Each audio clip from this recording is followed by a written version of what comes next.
So a Seattle-based visual artist will now be featured in a docuseries highlighting artists and museums all across the country. And this morning we have the honor of speaking with the artist herself. Joining me now, Lisa Myers Bulmash. Lisa, thank you so much for being with us. Good morning. Of course. Thanks for asking me. I mean, this is pretty cool. I mean, we're talking about, national recognition on a pretty, public scale here. So how are you feeling right now? Well, it's starting to sink in. When I first got the news, oh, no, it was just words on paper. So I said, let me put some more words on paper and thank people for voting. It is. It's starting to become real at this point. So the Northwest African American Museum held a contest. Community members nominated over 40 Black artists for the contest. So, I mean, that's a lot of competition. It's got to feel pretty good, right?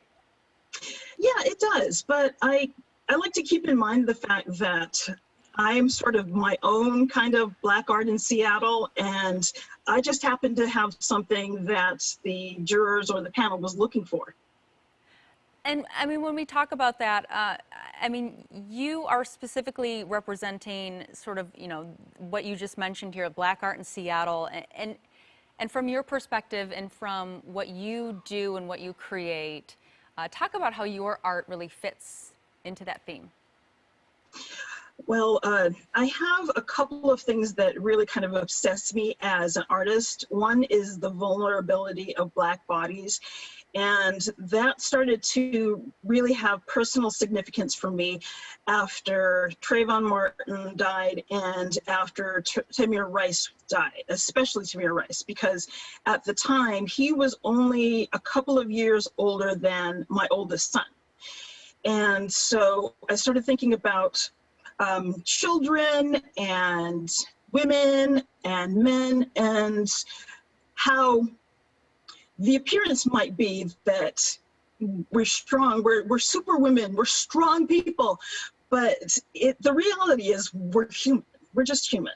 Mm-hmm. And the other thing that that I think probably caught their eye would be the fact that I'm very concerned with the issues of police brutality and also representation.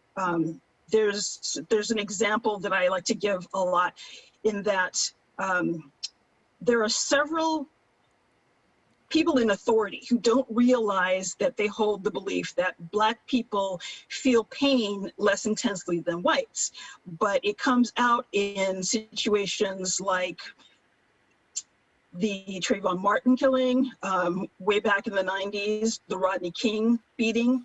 It's really pervasive, and it's not something that's easy to put your finger on.